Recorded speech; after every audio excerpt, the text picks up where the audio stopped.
कामिदं मोक्षदं चैव ओंकाराय नमो नमः। अविलल शब्द घनौघ प्रक्षालित सकल भूतल कलंका मुनुर्वसतीता सरस्वती हरसि नो दुरितम्। अज्ञानतिमिरान्धानां ज्ञानञ्जनशलाकया चक्षुर्मीलितं येन तस्मै श्रीगुरुवे नमः। श्री परम गुरुवे नमः। परम्पराचार्य गुरुवे नमः। सकलकलविध्वंसकं श्रीशां परिवर्तकं धर्म संबंधकं भव्य जीवना प्रतिबोधकारकमिदं शास्त्रं श्री रत्नकंडक श्रावकाचार्य नामधेयम्।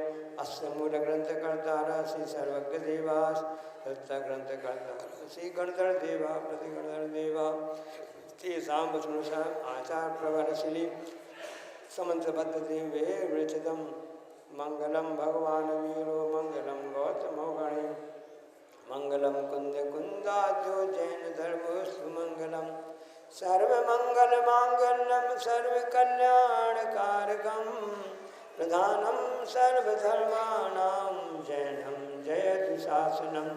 कोटि शतम द्वादशैव कोटि लक्षाणि शीतदशकानि चैव पंचाशदष्टौ च सहस्रसंख्यामितच्छतं पंचपदं नमामि।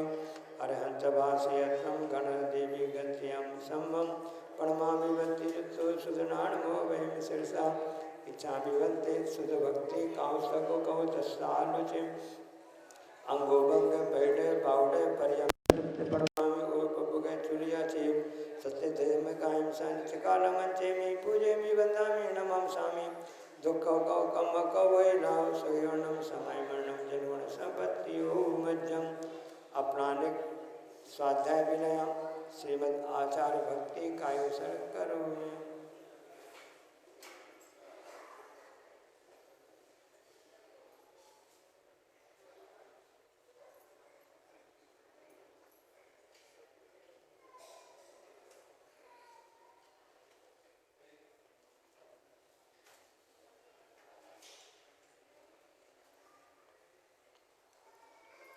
श्रुत जलधि पारगेभ्य सपरमत विभावना पडुमतिभ्य सुचरित पूर्णदिभ्यो नमो गुरुभ्यो गुण गुरुभ्यो। 36 गुण समग्रे पंच विहाचार कण संदर्शे शिष्यानुग कुशली धम्मायति सदा वंदे।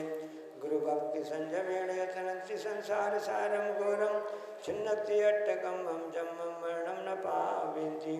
ये नित्यं व्रतमन्तो विनिर्ता ध्यानान्योचाकुला षट्कर्मा वृता सुबोधंदना साधु क्रिया साधवा शील प्रावरणा प्रेरणा चंद्रागते ज्योतिका मोक्ष द्वार कपाट पाटन बटा पीड़न तुमाम साधवा गुरुवा पांसु नो नित्यम ज्ञान दर्शन नायका चारित्राणा गंभीरा मोक्ष मार्गोपदेशका। इच्छामि वन्दे आर्य भक्ति कौशको कौशस्यानुचिं सम्मनान समृद्धं समृद्धतानं पंचव्याचारम् आर्याणम् आराध्यसनादेशयाणं वज्रयाणं तिरुपाणयाणं सपसावनं सार्थकालमञ्चेमि पूजेमि वन्दामि नमस्सामि। दुःखौ कौ कम्मकौ वैराव सुविगणं समायमरणं जिनगुण संपत्ति हो मज्जं। नमः श्री वर्धमानाय निर्धूत कलिलात्मने तालोकानां त्रिलोकानां यद विद्यादर्पणायति।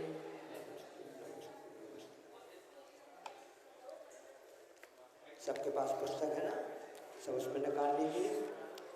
कारिका नंबर 28 पेज नंबर 14 होगा, 28 नंबर 28। सम्यक दर्शन की महिमा।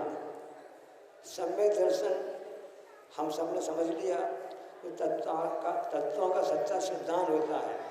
सच्चा गुण के निर्मल पर्याय कहलाती है, वह कहलाता है सम्यक दर्शन। उसकी महिमा क्या है, उसके एडवांटेज मतलब उसकी ऐसा क्या महत्व है कि उसके कारण से क्या हुआ।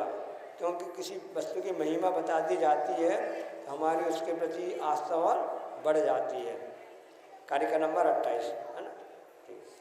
सम्यक दर्शन संपन्न, पढ़ो सब लोग। सम्यक दर्शन संपन्न मपि मातंग देहजम देवादेव विदुर्भस देवा देव विदुर्भस मगूढ़ारांतरोजसम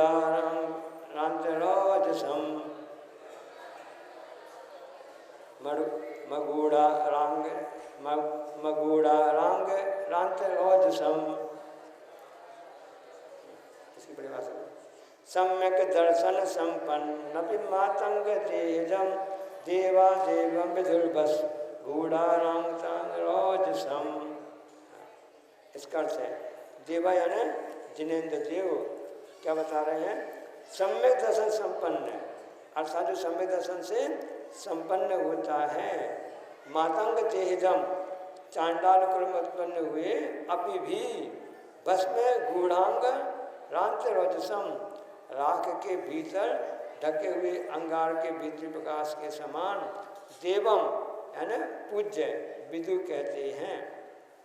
अंगारा होता है ना, कोयला को जलाते तो अंगारा बन जाता है, अंगारे से आँच आती है, ऊष्मा आती है, यदि उसमें राख ढक देते हैं तो उसकी ऊष्मा फिर अपन को पता चलती नहीं है, लेकिन उसके अंदर ऊष्मा है कि नहीं है। जब भी राख को अलग करेंगे पुनः वह अंगारा की ऊष्मा गर्मी हमको प्राप्त हो जाती है। पहले गैस नहीं चलती थी तो उस समय लकड़ी जलती थी, लकड़ी से अंगारे हो जाते थे, और एक गुड़सी होती थी, मिट्टी की गुड़सी होती थी, उसमें राख वगैरह रख देते थे घर में दादी माँ नानी लोग, उसमें उस अंगारा को कर देते। जब भी जरूरत पड़ती थी उसी को गर्म करना हुआ, जब गैस नहीं तब की बात बता रहे हैं। अब तो क्या होता है, बस गैस की बटन ऐसे की, लाइट ऐसे किया, गैस चालू हो जाती है। उस समय अंगारे जो सुरक्षित रखा जाता था, जब भी उसकी जरूरत पड़ी तो उसे राख को करके उसका उपयोग कर लिया जाता था।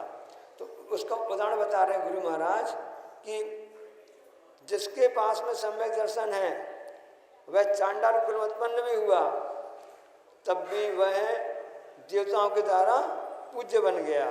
मतलब पूज्य मतलब वह आदर का पात्र बन गया, मतलब उसका सम्मान हुआ, जिस योग करना था उसके योग हुआ।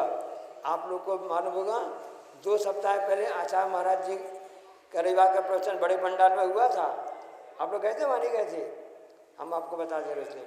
उस समय आचार्य महाराज जी ने यही कथानक बताया था कि वह जो था, जो चांडाल था, यमपान नाम का यमपान चंडाल था, तो उसने नियम लिया था कि हम अष्टमी और चौदस के लिए कुछ भी हिंसा का नहीं करेंगे। गंगा नदी किनारे रहता था, शमशान घाट वहाँ पर रहता है, शमशान घाट पर जो कुछ भी ऐसे आते हैं ना, कोई गलत कार्य करता है दंड दिया जाता है राजा के द्वारा, उसे फांसी की सजा भी दी जाती है, वो चंडाल कहलाते हैं। यद्यपि चंडाल जाति अच्छी नहीं मानी जाती है, निम्न जाति मानी जाती है। और उस हिसाब से वह तब भी उसने नियम ले लिया था। किसी मुनि महाराज जी के पास वह पहुंचा होगा, महाराज जी से कहा कि महाराज जी अब मैं तो मेरे काम ही है, मैं क्या कर सकता हूँ, मेरा आप कुछ उद्धार कीजिए। तो महाराज जी ने कहा ठीक है तुम नियम ले लो, पर्व के दिन होते हैं ना अष्टमी चौदस, उस दिन हिंसा नहीं करेंगे, मतलब किसी जीव को भी नहीं मारेंगे। हाँ ये हो सकता है, बाकी दिन तो हम कर सकेंगे, कोई हमारा व्यापार ही वही है, हमारे कुल खानदान से व्यापार चला आया है। और उस प्रकार से पूरी कथानक बताएंगे, समय लग जाएगा। उसने नियम लिया और उस समय सेठ जी के लड़के ने उस समय कुछ ऐसा मांस का सेवन कर लिया, तो क्योंकि राजा की उसमें आज्ञा थी कि इन दिनों कोई भी मांस का सेवन नहीं करेगा। उस लड़के ने मांस का सेवन किया और सब पता चल गया, तो सभी के लिए उसके लिए दंड दिया गया।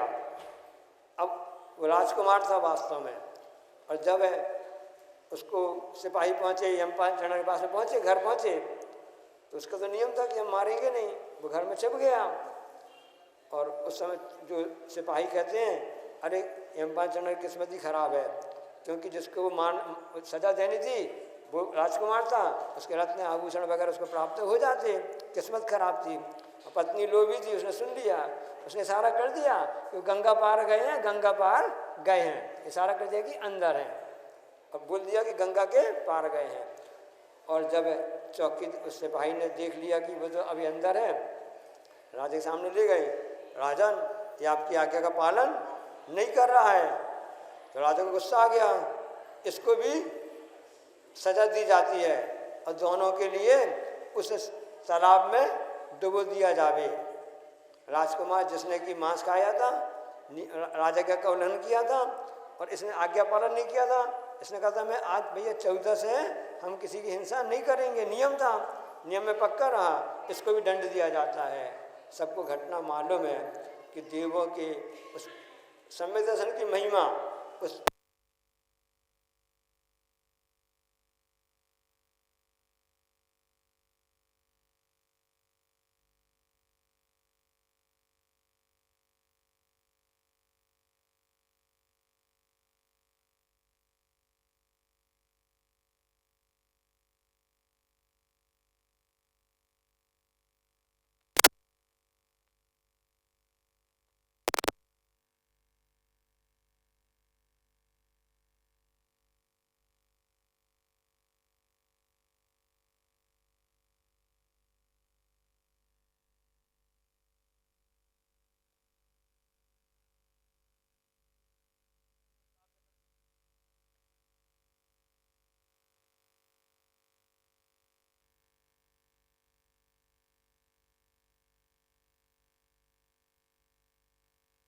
जीव बनते हैं।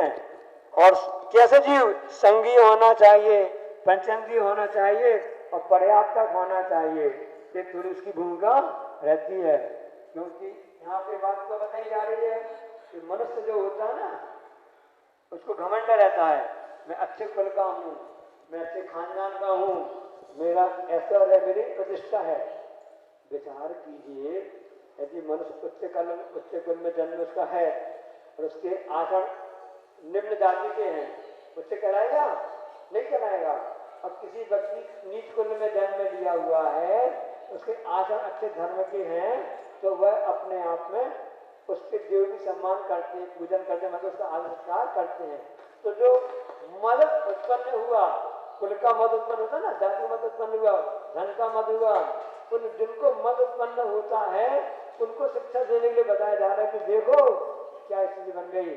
उस सम्यक दर्शन के प्रभाव से उस धर्म की महिमा ऐसी हो गई कि वह चांडाल भी था, उसका कार्य था हिंसा ही कार्य था, लेकिन एक देश बदल लिया। प्रश्न उठता है कि तब भी उसके लिए देवन उसके लिए स्थिति की है। तो प्रश्न उठता है यदि मान लो नीच कुल वाले क्या धर्म का पालन कर सकते हैं? प्रश्न उठा, क्योंकि नीच कुल वाले हैं, क्या धर्म का पालन कर सकते हैं? तो उसके लिए कि हाँ, क्यों नहीं कर सकते हैं? नीच कुल वाले भी हैं तो वह सम्यक दर्शन को प्राप्त कर लेते हैं, यहाँ तक कि अनुवृत्ति बन जाते हैं, पंचम वर्षानुवृत्ति भी बन जाते हैं, प्रथमा आदि लेकर पालन करते रहते हैं। देखो जो तिरंज होते हैं ना, तिरंज होते संगी बन जाते हैं, वो भी अनुवृत्ति बन जाते हैं। शेर की पर्याय में जब तक महावीर स्वामी का जी उस समय हिरण का शिकार कर रहा था और उस समय दो राज वहां से निकल रहे थे, उन्होंने तो देख लिया, अरे ये तो भविष्य शंकर महावीर स्वामी बनने वाले हैं, अभी हिंसा काम में लगा हुआ है जीव। तो अब वह आकाश वहां से नीचे करके आते हैं और उससे शेर को संबोधन देते हैं, तू क्या कर रहा है, तेरा लक्ष्य क्या है, तू तो अनंत गुण का स्वामी है, हे भव्य आत्मा, तेरी आत्मा में अनंत शक्ति है, तेरा स्वभाव ऐसा नहीं है जो कर रहा है। उसको अपने आप अंदर से जागृति आ जाती है, उसके अंदर के ज्ञान के चक्षु खुल जाते हैं। सबको मालूम है कि वह उस समय व्रत कर लेता है, संस्कार तो कर लेता है और आंग उसका उत्थान होते होते वह शेर का जीव भगवान महावीर स्वामी बन जाता है। तो जब एक सिंह की पर्याय में तिरंज भी है, बहुत सारी ऐसे हैं कि जिन्होंने उसको प्राप्त करके अपने पर्याय को सुधार करके आगे बढ़ गए, ये तो मनुष्य की बात है, तो क्यों नहीं? यानी नीच कुल में उत्पन्न हुआ मनुष्य भी सम्यक दर्शन को प्राप्त कर सकता है, करता है, अनुवृत्ति भी बन सकता है। हाँ, बस थोड़ा नियम उसमें है कि महावृत्ति नहीं बन सकता है। मुनिराज वगैरह जो होते हैं ना, आगे नहीं बढ़ सकता है, ऐसा क्यों नहीं हो सकता है? तो उसके लिए आचार्य ने बताया है कि महावृत्ति बनने के लिए कुल की जाति आवश्यक है, कुल की शुद्धि आवश्यक है, जाति भी आवश्यक है। यानी कुल की शुद्धि जाति शुद्धि ये आवश्यक दोनों होते हैं, तभी महाराज बन पाते हैं, महावृत्ति बन पाते हैं। अनुवृत्ति बनने में कोई भी बाधा नहीं है। इसलिए बताया जा रहा है कि देखो यदि उस समय तिरंज गति में उसका दिमाग ठीक रहा तो संबोधन काम कर गया। एक आइंस्टीन हुए, बहुत बड़े वैज्ञानिक हुए, आप नाम सुना ना सबने, आइंस्टीन हुए ना, तो उन्होंने एटॉमिक ऊर्जा की सब किसी खोज की और बहुत से ऐसे उन्होंने आणविक शक्ति से लेकर के बहुत सी ऐसी उन्होंने ऊर्जा की खोज की है। तो उनका उद्देश्य था कि मनुष्यों को शक्ति बताना कि ऐसे भी वस्तु मतलब तत्व मिलते हैं प्रकृति में, ऐसे तत्व हैं कि उन सबके द्वारा कई गुनी शक्ति प्राप्त की जा सकती है।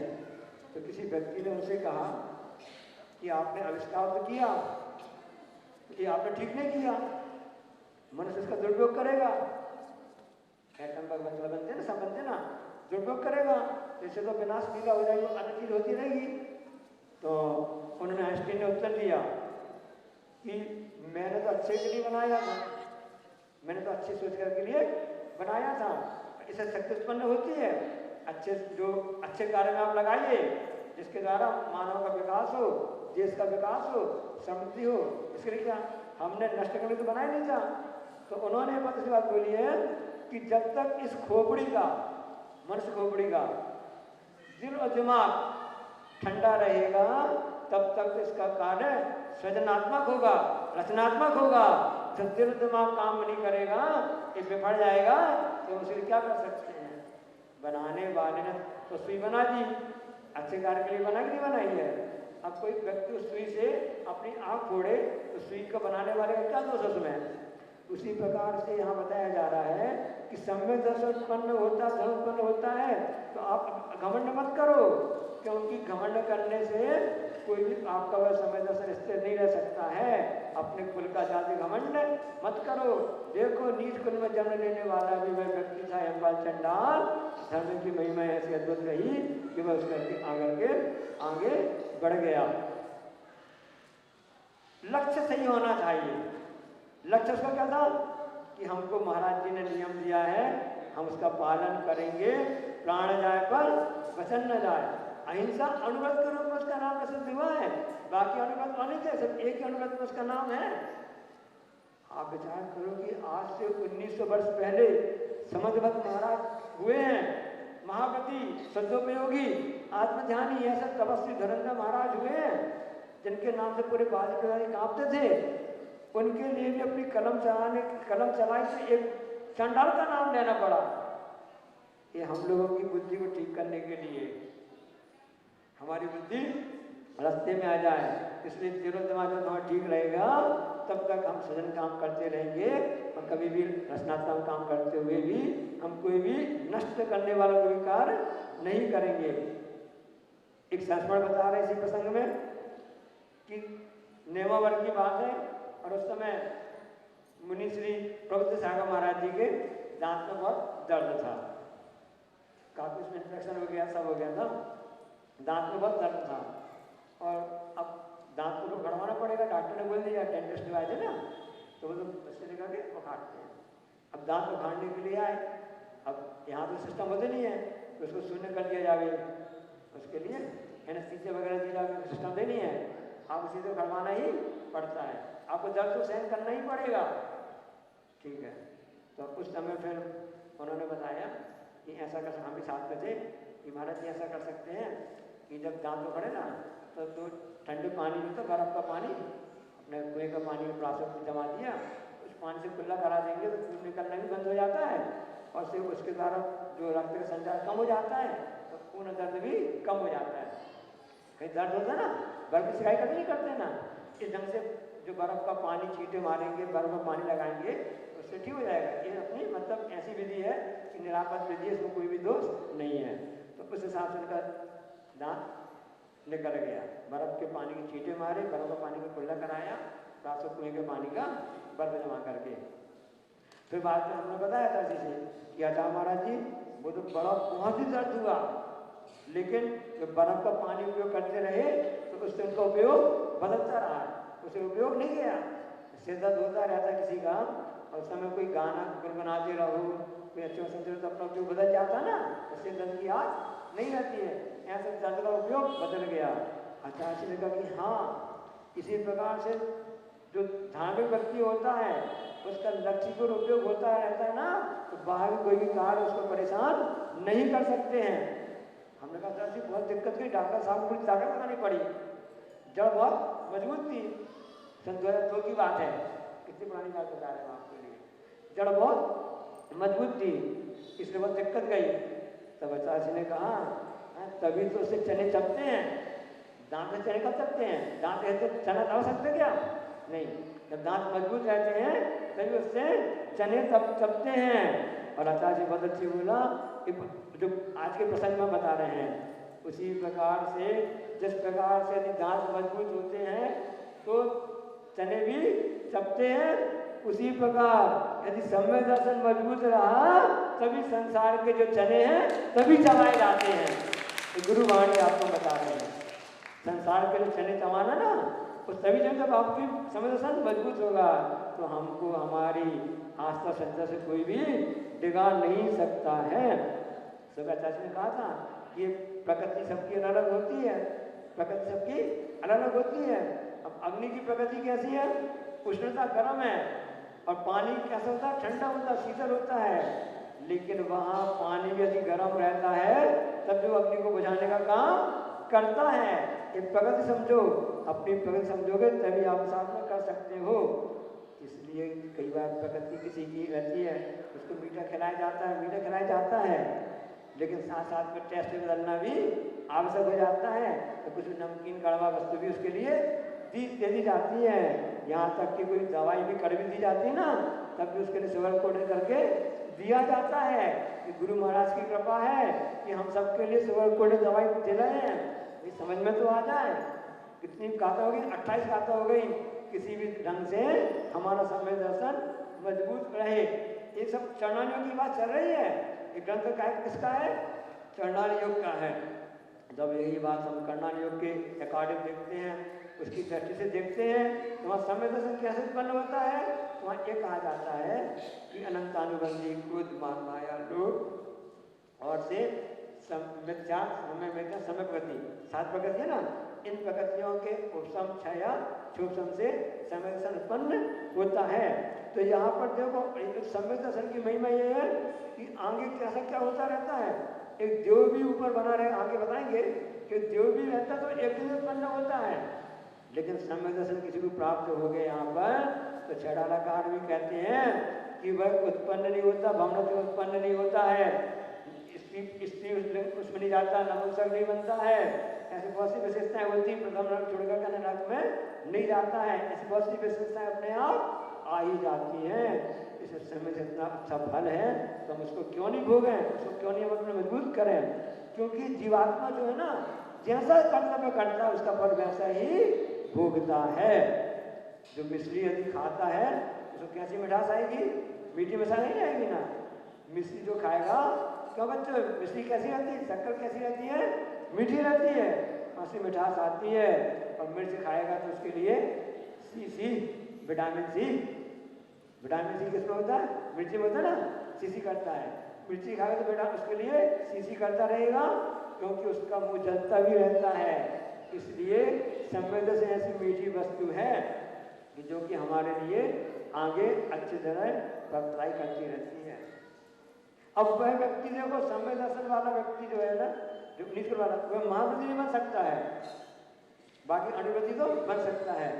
पकौड़ा जी की बात है, हम लोग पकौड़ा में जब थे ना, खजरा की बात देखो, और उस समय कुछ विदेशी व्यक्ति आए दर्शन करने के लिए। खजरा की बात होगी तो अब उन्होंने कभी दिगंबर मुनि को दर्शन नहीं किया था। विदेश में जो थे ना, उन्होंने कभी दर्शन नहीं किए, अब घूमने का दर्शन कर रहे थे। अब जो के साथ में जो उनके लिए जो भाषिया था ना, जो गाइड था, जो भाषा को जानता हिंदी में था, वो समझते नहीं था अपनी यहाँ की हिंदी भाषा में भाषा। तो अब वो कह रहे थे कि व्हाट इज दिस, ऐसा कर रहे क्या क्या है। अब वो दुभाषिया जो था ना, वो अपने साहब से बता रहा था, इट इज कॉल्ड पिछी, जीवों की रक्षा के लिए होता है, इसको साधु ऐसा करते हैं, ऐसा करते हैं, ऐसा करते ऐसा करते हैं। तब वो भी समझ नहीं रहा था, कि समझ नहीं आ रहा था। अब आचार्य सब देख रहे थे, सब सुन रहे थे, कि जो गाइड कह रहा है और जो विदेशी व्यक्ति कह रहा है वो समझ में कि किसी क्या है समझ नहीं आ रहा है, और गाइड उसका ढंग से बता नहीं पा रहा था। आचार्य को कहा कि इसको भाई इसके अंदर कुछ शंका है, समाधान कर देना चाहिए। आचार्य ने बताया क्या कहा आचार्य ने, it is my uniform, it is my uniform, ये हमारी वेशभूषा है। दिगंबर साधु की वेशभूषा होती है, पीछे होती है ना। जो गुरु महाराज जी कितने कलाकार हैं कि उन्होंने समझ लिया कि किसको कब काम कैसी बात बताना है समझ में आ जाए, कड़वी मीठी खट्टी कैसी दवाई देना है कि कुशल है गुरु महाराज जी ना। यूनिफॉर्म कर दिया, यस ओके, उसमें मैं समझ में आया, मैं समझ में आ गया कि आपकी यूनिफॉर्म मतलब आपका चिन्ह है। अब चिन्ह उसका सामने क्या सब जगह चिन्ह है, इट इज माई यूनिफॉर्म। ये जो पीछे होती है दिगंबर साधु की होती है, क्योंकि अहिंसा का उपकरण कहलाता है। ऐसे अहिंसा धर्म की बात चल रही है कि अहिंसा जब महाव्रत में इतना होता है, अनुव्रत में इतना हो गया एक मात्र में कि वह देव के द्वारा भी आदरणीय बन गया। कौन, यमपाल चंडाल। तब तो समझ की महिमा क्यों कहना ही क्या है, इस ढंग से होता है। सबने साइंस भी सबने पढ़ा होगा ना, बच्चों में पढ़ा होगा, बहुत अच्छी बात बता रहे हैं आपके लिए, 6वीं 7वीं 8वीं ना, सबने सिद्धांत पढ़ा है, प्रकाश एक सीधी रेखा में गमन करता है। सबने सुना नहीं सुना, तो प्रकाश होता है ना एक सीधी रेखा में गमन करता है। इसको सिद्ध कीजिए, कैसे सिद्ध करेंगे, तो वहाँ पे 6वीं 7वीं 8वीं में प्रैक्टिकल किया जाता है, फिजिक्स में भद गेम किया जाता है ना। 3 गत्ते लीजिए, तीनों गत्ते समान होना चाहिए, सब में एक ही स्थान पर एक ही लंबाई में छिद्र कर दीजिए। एक गत्ता ऐसा, एक गत्ता एक गत्ता, तीनों आपस में समानांतर रख दीजिए और इसके तरफ एक मोमबत्ती तो दीपक की ज्योति जलाइए, जलाइए ना। और उस हिसाब से इस तरफ से आप देखिए, इस तरफ मोमबत्ती रखी है, 3 गत्ते रखे हुए हैं। सिद्ध करना है कि प्रकाश एक सरल रेखा में गमन करता है। सबके याद है ना, याद है, पढ़ा होगा, सबने पढ़ा होगा। और यहाँ से आप देखिए तो दिखता है कि हम मोमबत्ती की हमको प्रकाश व ज्योति हमको दिख रही है, दिखती ना। अब जैसे बीच वाले गत्ते को आगे पीछे खिसका देते हैं या पहले वाले आगे पीछे खिसका देते हैं तो वह ज्योति दिखती है क्या, नहीं दिखती है। इससे सिद्ध हो गया कि प्रकाश एक रेखा में गमन करता है। हमारे पास भी 3 गत्ते हैं, सम्यक दर्शन, सम्यक ज्ञान, सम्यक चारित्र्य है। तीनों की एकता कहलाती है, मोक्ष मार्ग धर्म कहलाता है। और यदि मान लो इन किसी गत्ते में यहाँ पर ज्योति दिख रही है, इन गत्तों में यदि कहीं जो आपके लिए आगे पीछे कर दिया जावे, उसमें मद आदि के द्वारा दोष लगा जावे तो अपने ज्ञान भी अपने आप मिथ्या में हो जाता है, दोष लग जाते हैं और चारित्र्य भी इसको कुछ भी 19-20 हो जाता है। अब ऐसी स्थिति में ज्योति दिखेगी तो तीनों जब एक रेखा में होंगे, सम्यक दर्शन, सम्यक चारित्र्य, तीनों निर्दोष रहेंगे, तभी केवल ज्ञान रूपी ज्योति प्रकट होती है। एक विशेषता है, इसलिए सम्यक दर्शन को मजबूत बनाओ, सम्यक ज्ञान का प्राप्त करो, ज्ञान का मत नहीं आने दो और चारित्र को निर्दोष पालन करो। इस पग में गुरु महाराज जिनवाणी हम सबके लिए बताती रहती है। समझ आ गया ना, अच्छा समझ में आ गया ना, इस हिसाब से होता है। इसलिए इसको ऐसा करना है कि नीच कुल वाले भी धर्म का पालन कर सकते हैं। ये आज हो गया ना, क्योंकि लक्ष्य क्या है, सम्यक दर्शन को सुरक्षित रखना। तो उस यमपाल चंडाल ने लक्ष्य को सुरक्षित रखा तो उस कारण से उसकी जीत हो गई। लक्ष्य नहीं है तो रफ्तार बढ़ाने से क्या फायदा, आप कहाँ जा रहे हो आपको ध्यान ही नहीं है, आप अपनी स्पीड बढ़ाओगे गाड़ी की, क्या फायदा। यदि लक्ष्य सामने नहीं है तो रफ्तार बढ़ाने से क्या फायदा। और यदि बीज नहीं है आपके पास में, बीज आपने बोया नहीं है तो पानी बहाने से क्या फायदा। और यदि आपके शरीर में आत्मा नहीं है, इस शरीर को सजाने से क्या फायदा। और यदि भक्ति नहीं है हमारे पास तो पूजा करने से क्या फायदा। इसलिए भक्ति को बढ़ाओगे, भक्ति तो पूजा भी आपके लिए लाभदायक होगी। देखो उसने महाराज जी की बात पर विश्वास करके आस्था करके उनकी बात मान ली, उसका परिणाम ये रहा कि संकट की घड़ियों में भी उसके लिए विपत्ति भी संपत्ति बन गई। यह सम्यक दर्शन का प्रभाव है। इसकी हिंदी पढ़ लेते हैं। जो आचार्य महाराज जी ने अनुवाद लिखा ना, निजी कर्म के उदय प्राप्त कर जन्म जात चांडाल रहा, पर सम दर्शन से है जिसका भाषित जीवन हाल रहा। गणधर आदिक पूज्य साधु जन पूज्य उसे भी तदपि कहा, तेज अनल जो अंदर ऊपर राख ढकी हो यद्यपि यहाँ। क्योंकि एक एक बात में इतनी बात क्यों बताया जा रहा है, बार बार वह बात रिपीट क्यों की जा रही है। एक बच्चे से पूछा गया, हम सब किसी बता रहे हैं, एक बच्चे से पूछा गया, ये कुछ शिक्षाएं यहाँ बैठी हुई है ना, बच्चे से पूछा कि तुम्हारी पढ़ाई कैसी चल रही है। तो बच्चे ने कहा कि हमारे पास जो सिलेबस है वो समंदर के समान है। इतना सिलेबस हो गया, इतना आपके लिए पाठ्यक्रम हो गया बच्चों के लिए, समंदर के समान है। कितना सिलेबस है, खूब सारा समंदर के समान सिलेबस है। तो फिर उसके लिए मैं उसमें नदी के बराबर पढ़ पाता हूँ। सिलेबस समंदर के समान है, नदी के बराबर मैं उसको पढ़ पाता हूँ, और बाल्टी के बराबर जितना पानी आता उतना मैं याद कर पाता हूँ। नदी के बराबर तो पढ़ पाता हूँ, और बाल्टी के बराबर जितना पानी होता है उतना हम तो याद कर पाते हैं, और गिलास के बराबर जितना पानी होता है उतना तो हम लिख पाते हैं। नदी के पानी के बराबर तो उसमें हम पढ़ पाते हैं, और गिलास के बराबर हम तो उसके बाल्टी के बराबर तो याद कर पाते हैं, और गिलास के बराबर तो हम उसमें लिख पाते हैं। और नंबर कितने मिलते हैं, चुल्लू भर पानी के बराबर उसमें नंबर मिलते हैं, और हम उसमें चुल्लू भर पानी में फेल हो जाते हैं। तो एक स्थिति यही है कि हमारी स्थिति, उस विद्यालय हम सबकी स्थिति यही है कि वीर हिमाचल चैन से इतनी जनवाणी हुई, इतनी हुई, आते आते आते आते वहाँ से बर्फ का बहुत बड़ा ढेला चला था, बहुत बड़ा। यहाँ आते आते छिटनी बस हाथ बस गीले हो पाए, कि जनवाणी है, इतनी समझ पाए, इतने पढ़ पाए, इतने दिमाग में आ पाए।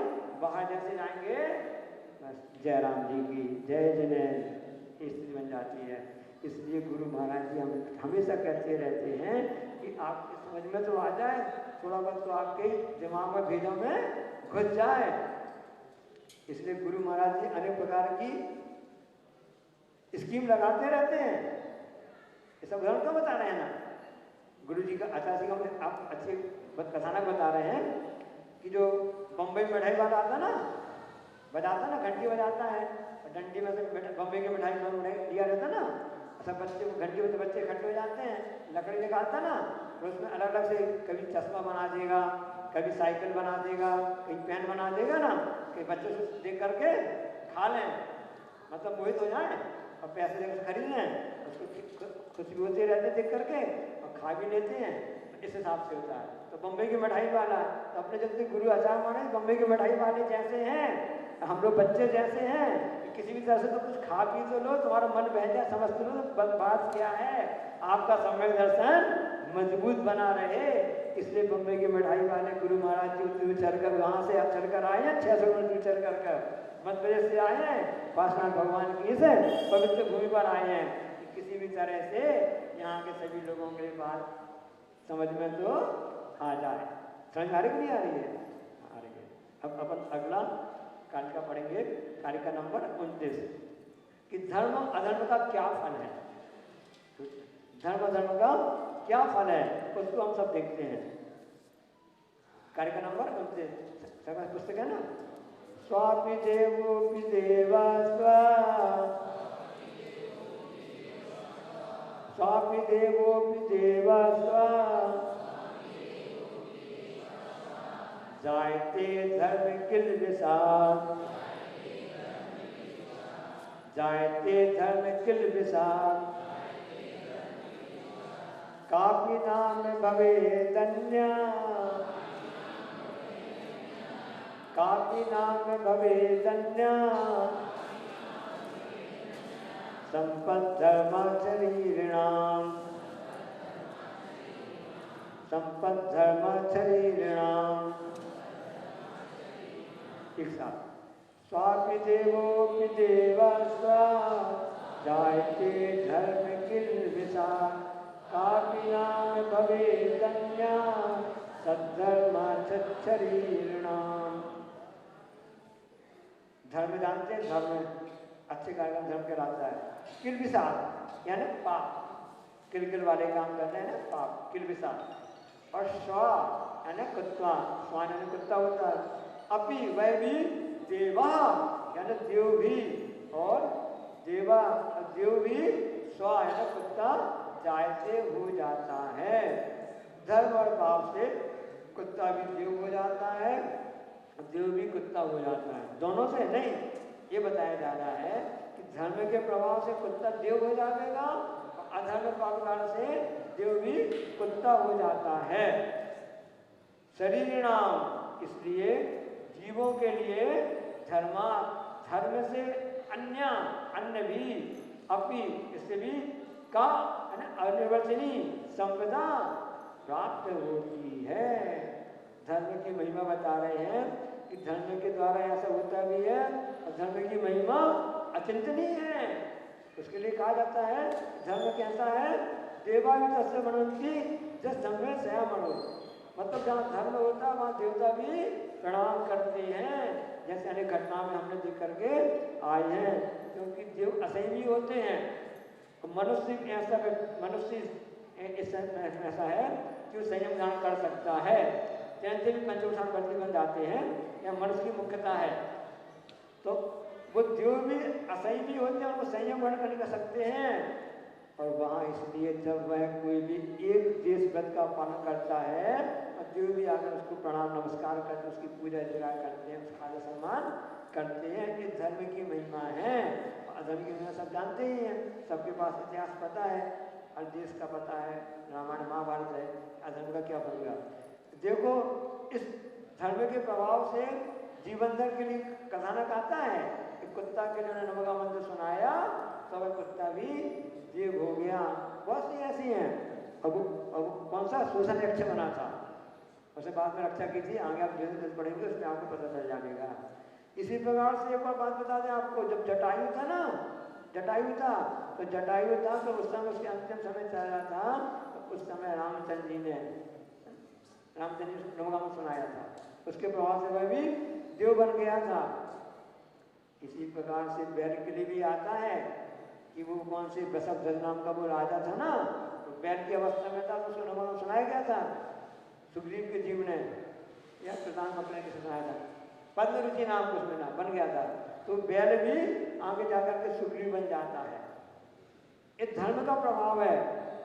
और कुत्ता भी देव बन जाता, देव भी कुत्ता बन जाता है। एक कथानक बताते, एक काल्पनिक बताना आपके बहुत ही अच्छा रहेगा, रुचिकर है आपके लिए। ये प्रसंग ऐसा चल ही रहा ना, एक काल्पनिक उदाहरण बता रहे हैं आपके लिए। सब लोग जानते हैं ना कि सृष्टि की रचना उनके धर्म हिसाब से ब्रह्मा जी ने की है। तो ब्रह्मा जी के मन में आया कि हम कुछ और जीवों को बनाना चाहते हैं, नई सृष्टि रचना करना चाहते हैं। उन्होंने 3-4 जीवों के लिए व्यवस्था कर दी और हिसाब से उन्होंने बनाना चालू किया। अब यहाँ प्रश्न उठता है आपके दिमाग में ना कि जब ब्रह्मा जी ने सृष्टि की रचना की तो कहाँ बैठ गए उन्होंने फिर सृष्टि बनाई होगी। ये प्रश्न उठता है ना, जब ब्रह्मा जी ने सृष्टि की रचना की तो मैंने कहाँ पर बैठकर सृष्टि की रचना की होगी, विस्तार कहाँ से आ गया। ये तो वहाँ की बात है, क्योंकि हमको प्रसंग है ऐसा कि हम उदाहरण समझा रहे हैं। एक काल्पनिक उदाहरण है ना, सत्य नहीं समझना, एज्यूम कर लेना। तो ब्रह्मा जी ने कहा कि बनाएं, तो उन्होंने प्राणियों को बनाया। अब उन्होंने सोचा कि प्राणियों को बनाना है, तो उन्होंने कहा क्या किया जाए। उन्होंने कहा ऐसा करते हैं कि एक जीव तैयार किया उन्होंने कहा कि घोड़ा को बेचते हैं। घोड़ा बना दिया और घोड़ा को बुलाकर कहा सुनो इधर आओ, तुमको सृष्टि में जाना है और वहाँ पर जाकर के तुमको मनुष्य की सेवा करना है। मनुष्य को घुड़सवारी करेंगे, तुमको सेना में रखेंगे, सेना में ऊपर चढ़ेंगे, सब करेंगे ना। तुमको बस जो भी रूखा सूखा मिले तुम उसको खा पी लेना, और तुमने अच्छी ईमान से काम किया तो थोड़ा बहुत तुमको चने भी खाने मिल जाएंगे। ऐसा बोला था, ठीक है। और तुमको 40 साल की उम्र दी जाती है, 40 साल की तुमको उम्र दी जाती है। अब वो घोड़ा कहता है भगवान हम अब मनुष्य की सेवा करें, सब करेंगे, रूखा सूखा मिलेगा, मेरी जिंदगी ऐसी पूरी निकल जाएगी, कुछ डिस्काउंट मिल जाएगा क्या, कुछ छूट मिल जाए, कुछ आधा कर दो ना, आधे में आपको सामान मिलता है। तो ब्रह्मा जी को दया आ गई, ठीक है तुम्हारी उम्र कितनी कर देते हैं, 20 साल कर देते हैं। कितनी कर देते हैं, 20 साल कर देते हैं, ठीक है। उस हिसाब से घोड़ा को 20 साल की उम्र देकर उसको वहाँ पर रवाना कर दिया। अब दूसरा उन्होंने एक बनाया कुत्ता, स्वापी देवा स्वा प्रसंग है ना, इसमें याद आ गई है। अब कुत्ता को बताया गया, कुत्ता जरा भाई तुमको जाना है वहाँ पर, तो मनुष्य की सेवा चाकरी करना, और जो भी उसके लिए मनुष्य के जो बचा बचा मिलेगा वो खा के अपना काम चलाते रहना, तुम हिलाते रहना, तुम अपनी तुम्हारा वहाँ पर निर्वाह अच्छे से हो जाएगा। और पूरी वफादारी से काम करोगे तो तुम्हारा मान तुमको थोड़ा अच्छी जगह पे थोड़ी व्यवस्था भी आपकी बढ़ा देगा। अब वो कहता है उम्र कितनी है, 40 साल, 40 साल में सेवा करूँगा, मैं तो प्राणी निकल जाएंगे ऐसे में, कुछ डिस्काउंट मिल जाए आज ही कर दो। कुत्ता बोलते ठीक है, तुमको 20 साल की उम्र कर दी जाती है, तुम 20 साल की उम्र तुम्हारा काम चल जाएगा, ठीक है। वो प्रसन्न होकर चला जाता है। अब उसके बाद में वो बनाते उल्लू को, उल्लू आउला ने उल्लू, जिसको रात में दिखता है, दिन में नहीं दिखता है, उल्लू से कहते हैं भाई तुम एक काम करो, तुम नीचे चले जाओ, सृष्टि में चले जाना, और कुछ तांत्रिक विद्या वाले होंगे तो तुमको सिद्ध कर लेंगे, तुम हिसाब से रात दिन भर पड़े रहना, और रात में तुमको दिखेगा, तुम कुछ ऐसे काम करते रहना, तुम्हारा निर्वाह होता जाएगा। अरे ये तो बहुत अधिक हो जाएगी, कितने साल, 40 साल, कुछ कम कर दो, ठीक है आज ही कर देते हैं। अब 20 साल के लिए तुमको उम्र दी जाती है। अब ब्रह्मा जी ने बनाया मनुष्य को, मनुष्य का निर्माण किया, मनुष्य का भाई इधर आओ, हाँ ठीक है अच्छा है, तुम्हारी सब व्यवस्था रहेंगी, तुम सबके लिए अपना आड़ा देना, अपना निर्वाह करना, सब करना, ऐसा करना, ऐसा करना, ऐसा करना, और ठीक है। कितनी उम्र दी जाती तुम्हारे लिए, 40 साल की। अरे 40 साल की, इतने में होता क्या है, इतने में होता क्या है, इतने में तो पता चले कम निकल गई। बाल बने में ज्ञान न हो, तरुण समय करनी न तो, कब आई कब पता ही नहीं चला, कब हमारी 40 साल की उम्र निकल जाएगी। तो ब्रह्मा जी ने कहा था ठीक है, हमारे पास में एडवांस का रखा हुआ है, कुछ है 20 साल, इन जीवों की 20-20 साल के 60 साल एक्स्ट्रा रखी हुई है, काम चल जाएगा, हाँ चल जाएगा, बहुत अच्छी बात है। तो 40 और 20 नहीं 60, 40 से करते हो गए 100, तो 100 साल की उम्र लेकर के जैन साहब यहाँ पर आ गए, मनुष्य यहाँ पर आ गए। कितनी उम्र है, 100, 100 से कम काम नहीं चलेगा। सब देख रहे हैं ना। अब 40 साल की उम्र तो उसने अच्छे आराम से जितने काम करना था सब हम करते हुए वह सब करने लगा। अब 40 साल में उस मनुष्य के जो थे बीवी बच्चे सब आ गए, सब हो गए। अब 40 साल की उम्र तो समाप्त हो गई। अब कौन की चालू होगी, 40 नंबर से घोड़ा की चालू हो गई। अब बच्चे बड़े होने लगे, उनके भी पढ़ाई का खर्चा, चिकित्सा का, हॉस्टल में भेजना, यहाँ भेजना, और बहुत से उनके खर्चे बढ़ते गए। उनको मोबाइल चाहिए, 20,000 30,000 में काम नहीं होता, 1-1 लाख का मोबाइल चाहिए बच्चों के लिए, इतने बड़े खर्चा बढ़ गया। अब क्या करें, अब उसकी जिंदगी घोड़ा जैसे हो गई है कि रूखा सूखा खाता है और पत्नी बीवी और बच्चे से ऐसा आराम कर रहे हैं, तो उसमें जुता रहता, कमाई करती है, क्योंकि घोड़ा के 20 साल उसको उम्र वाले निकालने हैं, समझा नहीं समझाया। और इसके बाद में जब वह 60 साल का हो गया, अब 60 साल में क्या हुआ, अब पता चला कि जो बच्चे थे उनके नाती नब्बे भी हो गए, सब हो गए, बड़े बड़े हो गए और सब हो गए।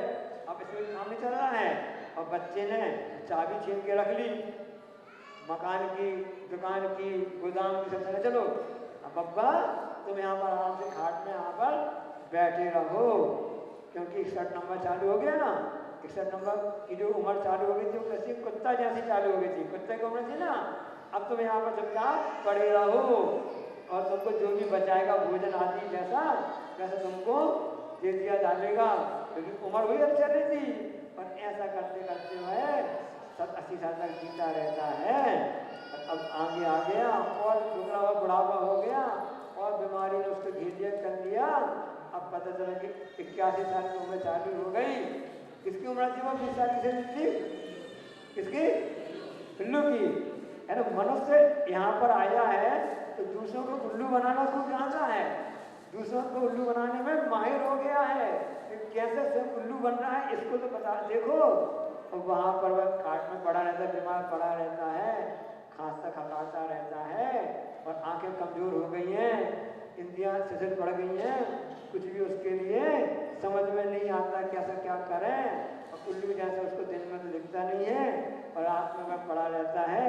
तो उसके लिए जो कुछ भी बात में जो उसके लिए ऐसे खाने के लिए पूछा तो ठीक है, नहीं पूछा तो भी ठीक है, ऐसे करके वह मनुष्य अपने 100 वर्ष को पूरे कर लेता है। ये प्रत्यक्ष देखने में, समझने में, सुनने में आता ही नहीं आ रहा आपके लिए। हाँ, इसलिए धर्म करना है, स्वाध्याय करना है, दान आदि पवित्र कार्य करना है तो 40 साल की उम्र तक कर लो, क्योंकि मनुष्य की आयु तो यही है, इसके अलावा दूसरी कोई भी नहीं है। नहीं तो यदि आपकी सही क्षमता कम हो गई, दिमाग काम नहीं कर रहा है, उत्साह की चिंता कम होती जाएगी, तो कभी भी आगे धर्म के कार्य नहीं कर सकते हैं। शेष उम्र घोड़ा की, कुत्ता की, उल्लू की जैसी हो जाती है। अब हमें नहीं मालूम आप लोग की उम्र किस उम्र में चल रहे हो, अपना अपना हिसाब लगा लेना।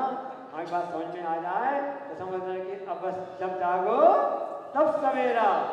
अभी गुरु महाराज ने हमको बताया है, गुरु वाणी बताई है, जीवन नहीं है, हम तभी जा करके अपना समय उपयोग है धर्म कार्य में लगा लेंगे। क्योंकि धर्म की महिमा का प्रभाव ही है कि वहाँ पर कुत्ता भी देव हो जाता है। इसलिए उसको करने के लिए यही आवश्यक पड़ जाता है कि हम धर्म कार्य कैसे करें। शुद्ध ऑक्सीजन तो आप सब करना चाहते हैं। एक पेड़ देखो, जो नीम का पेड़ होता है और भी अच्छे होते हैं, वृक्ष होते हैं ना, तुलसी के पेड़ होते हैं, 24 घंटे ऑक्सीजन देते रहते हैं।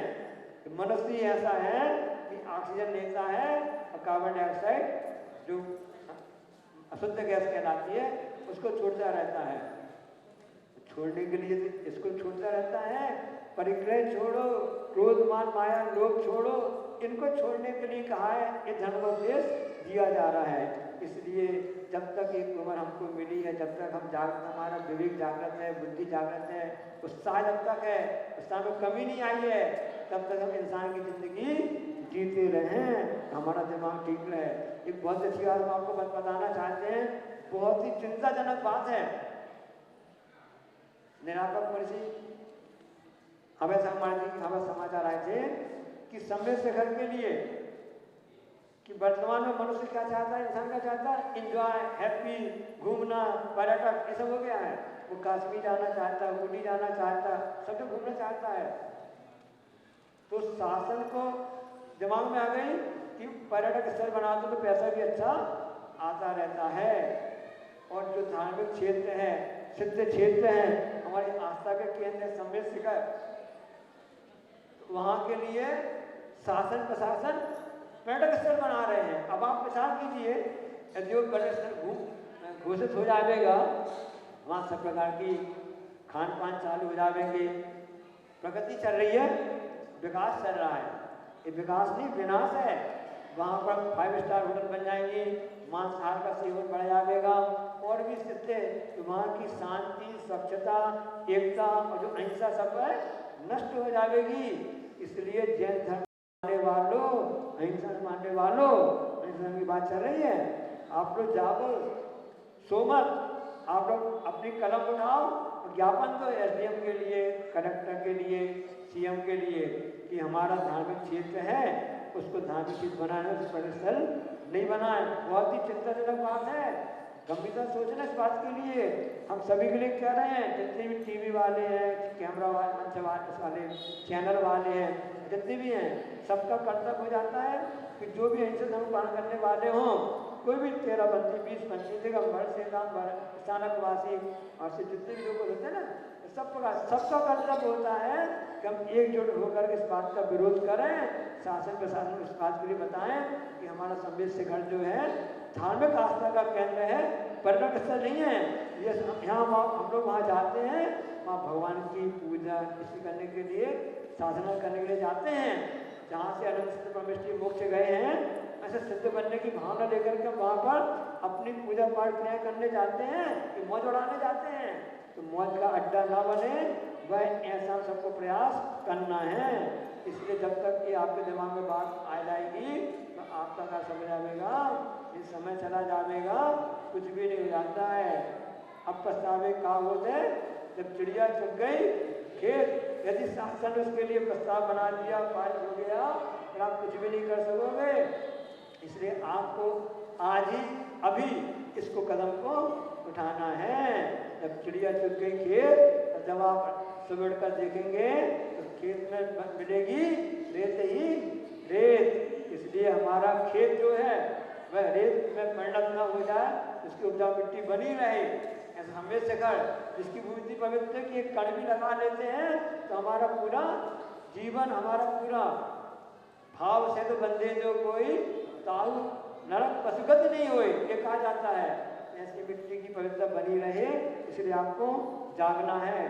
धर्म अधर्म का क्या फल है हमको समझ में तो आ गया है, इसलिए उसको हमेशा प्राप्त करते रहो। क्योंकि सम्यक दृष्टि जो होता है वह इस सब जन्म नहीं लेता है। और सम्यक दर्शन के प्रभाव से क्या क्या हुआ ये तो आगम में है।